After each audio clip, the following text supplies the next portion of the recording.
어떠세요? 여러분은 요즘에 무엇인가 내가 도전하고 싶은 거, 해내야 될 것들, 하면 좋은 것들과 싸우고 있으신가요? 안 그런 사람은 아무도 없지 않아요? 이 세상에?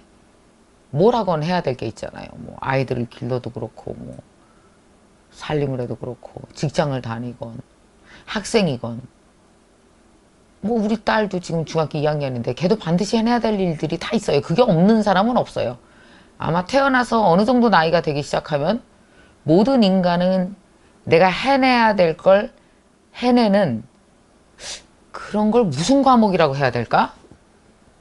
그 과목이 그게 하나의 인생의 가장 중요한 과목인 것 같아요. 내가 하고 싶은 걸 해내는, 꿈을 이루는. 너무 거창한가요? 뭐가 됐건 청소를 하는 것도 포함해서 사람은 누구나 다 내 마음속, 내 머릿속에 해내야 될 것들을 내 몸이 해내는 과목을 아주 어렸을 때부터 초등학생이라 할지라도 그걸 경험하면서 살아요. 매일같이. 이 과목을, 근데 이 과목이 습관이에요. 늘 낙제받는 사람은 계속 낙제받는다? 모든 전 과목에서. 과락이 있어야 되는데 과락이 아니고 대부분 다 그래요. 왜냐? 이게 같은 힘을 지속적으로 쓰는 거기 때문에. 그거는 되게 잘하는데 이것만 과락 안 그래요. 같은 힘을 쓰는 거기 때문에. 그래서 이거는 한번 반드시 이걸 해내지 않으면, 이 과목에서 어떻게 점수를 올리는지 한번 내가 알아내지 않으면 사는 게 계속 불안해요. 이런 걸 뭐라 그래요? 자신감이요. 자신감이 뚝 떨어진다고요. 아, 나는 못할 거야. 나는 못할 거야. 이런 생각이 계속 든단 말이에요. 한 번은 내가 반드시 해낼 것으로 그것을 해내고 나면 그 과목이 평생 인생에 매일 써야 될 과목인데 그 과목에서 어떻게 점수를 따는지 스스로 알아내게 되는 거죠. 이거는 부모가 가르쳐 줄 수 없어요. 내 몸을 사용하기 거기 때문에 부모가 옆에서 막 한다고 되는 게 아니에요. 그러니까 남이 없을 때 내 몸을 내가 스스로 내 스스로 들이고 사는 힘이기 때문에 자녀들한테 가장 줘야 되는 힘도 사실은 이거죠. 근데 우리가 못 줘요. 불가능해요. 스스로 걔가 울면서 한 번은 넘어서야지 되는 거예요. 예를 들어서 초등학생 아이가 내일 아침에 한문 쪽지 시험을 본다고 했어. 근데 다 못 외웠어. 다 못 외웠어. 60개를 선생님이 한자 시험을 본다 그랬단 말이에요. 그러면 다 못 외웠어. 근데 너무 졸려. 막 미칠 것 같아. 9시, 10시 되니까 졸려 죽겠어. 근데 2시간만 12시까지 잠 안 자고 참고 하면 될 것 같아. 그때 애들은 타협을 하죠. 자고 내일 아침에 하자. 근데 다음날 새벽에 못 일어나는 애들이 있어요. 그럼 어때요? 그걸 경험을 해본 사람은 아, 밤에 했어야 되는구나. 나는 새벽에 못 일어나는구나. 아, 내가 새벽에 일어나서 했으면 이거를 점수를 10개 중에서 9개는 맞았을 텐데 근데 매번 이거를 실패하는 애들이 있다고 생각해 보세요. 12시까지 해야 되는데 10시에 자는 바람에 한문을 늘 6개 맞고 영어도 5개 맞고 뭐 이런 식으로 늘 실패해. 그런 애들은 뭐가 누적되는지 아세요? 아, 나는 못해. 그래서 사실은 공부 못하는 아이가 아니고 그런 아이는 공부를 못하는 게 아니고 12시까지 나를 데리고 이걸 해내는 과목이 떨어진 건데 한문 과목이 점수가 떨어졌다고 착각하는 거예요. 그러니까 이런 것에 대한 이해가 있어야 되는 거예요. 내가 한문을 못하는 애가 아니고 내가 12시까지 나를 붙들고 있는 걸 못하는 거라고요. 그러니까 이거는 한문이 아니라 그것이 영어가 되건 그것이 다른 어떤 과목이 돼도 계속 못할 거예요. 왜냐하면 12시까지 나를 붙들고 있는 과목에서 실패한 거거든요. 우리 아이한테 얘기해요. 그래서 한문 점수를 잘 맞는 게 아니고 이 정도 공부하면 이 정도 점수를 맞을 거라고 네가 생각하는 그 한계 있잖아. 네가 생각하는 네 생각, 네 의지 점수를 맞아라.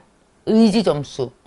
그게 의지 과목 있잖아. 네 의지. 네가 너를 되게 행복하게 해주고 싶은 너의 꿈, 너의 의지 그 과목에서 100점을 한번 맞아보라고. 그러면 한문 점수가 안 나와도 그건 상관이 없는 거예요.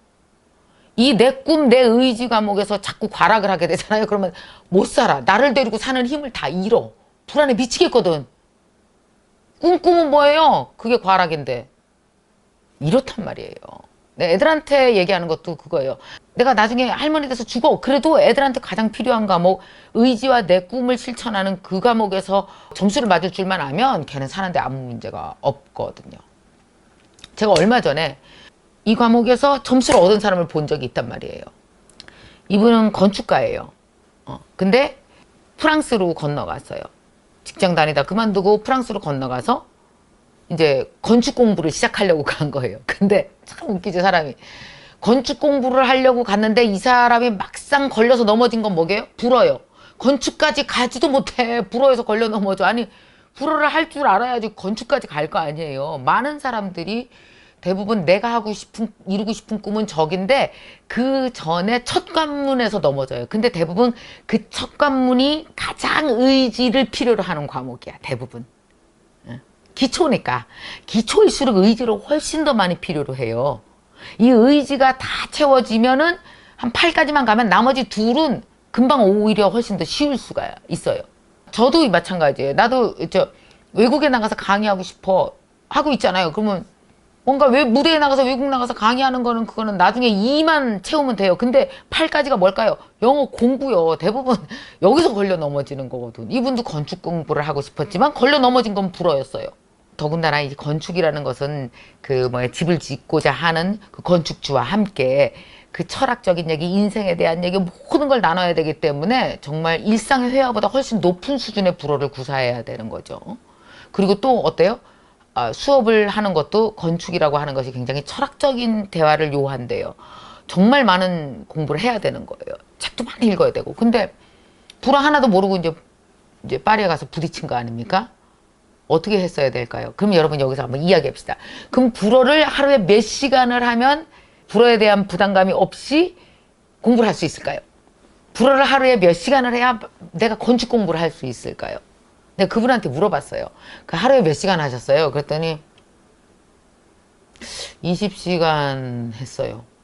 너무 놀랐어요. 20시간을요? 그랬더니 예, 자는 시간 빼놓고는 하루 종일 공부했대요. 하루 종일 공부하는 게 뭐냐고 물어봤어요. 그랬더니 계속 하루 종일 불어로 TV 듣고 그 다음에 이제 뉴스 같은 거 듣고 다 써놓고 나서 잘못 쓴 거 다시 스크립트 비교하면서 다시 또 다 리딩해서 다 읽어보고 또 회화 공부도 하고 그동안 단어 공부하고 단어 못한 거 다 벽에다 갖다 붙여놓고 그러니까 자기를 불어라는 테두리 안에 20시간을 가둔 거예요. 그래서 그럼 4시간은 주무셨어요? 그랬더니 나중에 그러더라고요. 아니다. 자면서도 생각했네요. 일어나자마자 시작했으니까. 꿈속에서도 한 거예요. 꿈속에서도.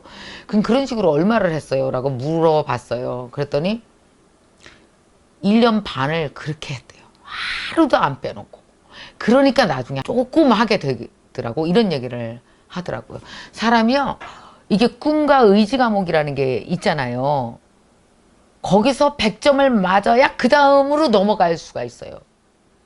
근데 많은 사람들이 거기서 과락을 하는 거예요. 과락을 하는 이유를 제가 한번 분석을 해봤어요. 왜 그런지 아세요? 얼만큼 고통스러워야, 얼만큼 힘들어야 그걸 해낼 수 있는 것인지의 그 힘듦이라고 하는 것을 너무 수준을 낮게 잡는 거예요. 그러니까 어떤 사람은 모르겠어요. 너무 안 늘어요. 하기. 제가 하루에 6시간 하거든요. 안 늘지. 6시간 갖고라. 20시간 했대잖아요. 안 되거든요. 그러니까 이 한계를 너무 작게 잡아놓고 나서 이것이 내가 해야 되는 한계라고 하는 거예요. 한계가 너무 짧게 잡은 거지. 그러면 어때? 그러니까 임계점이라고 하는 거가 있잖아요. 그 임계점까지 못 가는 거예요. 그러니까 내가 이걸 너무 작게 잡으면 안 되죠. 20시간은 해야 하루에 이게 임계점까지 가서 터지는 게 되거든요. 그러니까 내 의지가 모여져서 그 꿈이 이루어지려면 내가 목표한 걸 이루기 위해서는 이 평가가 뭐냐 하면은 그러니까 절대적으로 투입돼야 될 시간의 양이 있는 거예요. 그러니까 남보다 조금 더 했어는 그건 아무것도 아닌 거예요. 뭐 누구랑 비교했어? 이상한 애랑 비교했나 보지. 절대적으로 꼭 그것이 터지기 위해서는 필요한 시간이 임계의 시간이 우리가 있는 거거든요. 근데 제가 그분을 만나서 얼마 전에 밥을 먹었단 말이에요. 그래서 이런저런 얘기를 했거든요. 프랑스에서 이렇게 건축을 배워온 백희성이라는 그 건축가거든요. 프랑스에서도 유명하시고 이제는 한국에 와서도 하시는 분인데 참 그분을 보고서 내가 많이 반성을 했어요. 이렇게 생각한 거죠. 그래도 50대 이 정도 하면 많이 하는 거지 뭐.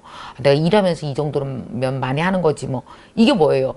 이런 식으로 내가 내 주변의 것들, 내 상황들과 비교를 하면서 이만하면 많이 했다고 내가 그러니까 너무 낮은 수위를 잡은 거죠. 이 낮은 수위로는 도저히 잘 될 수가 없는 거죠. 이만큼만 해야 되는 거죠, 내가. 그러니까 그분 보면서 야, 저렇게 24시간을 투자해서 1년 반 동안 죽어라고 해야 건축을 하고 싶은데 불어에서 걸려 넘어지지 않고 이걸 넘어설 수가 있구나.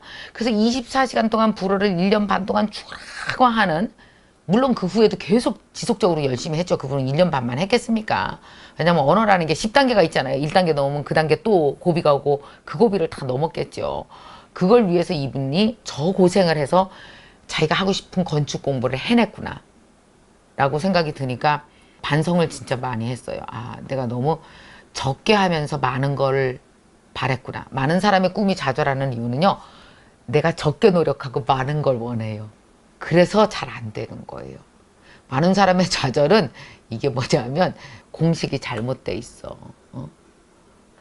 이걸 바라는데 적게 투자하고 나서 저게 안 되지? 왜 안 되지? 여기서 얘기하는 거야. 그러니까 맨날 펑 뛸 수 있는 힘이 이만큼이 있을까? 언어를 이만큼을 연습을 해야 여기까지 닿잖아요. 뻥 뛰는데 노력을 요만큼 하니까 팔짝 안 돼서 미치겠네. 그러고 팔짝거리는 것만 100번 하다가 집에 가야겠다 이렇게 되는 거거든. 이만큼 뛸 수 있게 한번 여러분 확 한번 뛰어보셔야 돼요. 과락하지 맙시다 우리. 이 과목은 정말 중요한 과목. 내가 나한테 준 숙제가 있잖아요.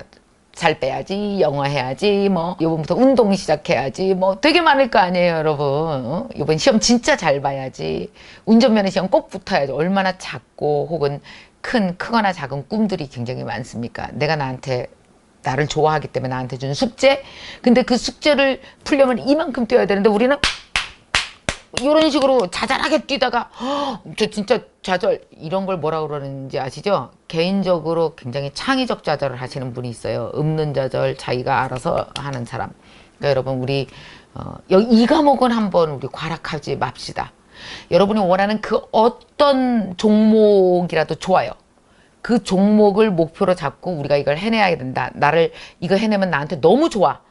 나한테 주고 싶은 종목이 있을 거 아니야. 있다면 우리 한 번은 내가 좋아하는 종목으로 의지, 꿈이라는 과목에서 한 번은 100점 한번 맞아보도록 할까요? 이거 그만하고 짜잘하게 하는 거 그만하고 그런 식의 좌절은 있지도 않은 좌절 그만하고 한 번은 그 파리에 건축하시는 분처럼 건축까지 가기 위해서 완전히 이걸 한 거 아니에요? 매일매일. 그러니까 어때? 이 힘이 건축까지 가는 거지. 요거 말고 이 힘으로 한번 살아보는 거 꼭 한번 연습하셔서 내가 너무 좋아하는 일인데 과락하는 일 없도록 우리 한번 노력해보는 거 어떨까요? 인생의 가장 위대한 숙제일 겁니다. 아무리 나이가 들어도, 아무리 나이가 어려도 이거는 모든 인간에게 평범한 과목에 누구에게나 있는 과목이니까 한번 여러분 도전하셔서 자기 스스로에게 나 믿고 살아도 되겠구나 이런 느낌 한번 꼭 줄 수 있는 시간 만들어 보세요.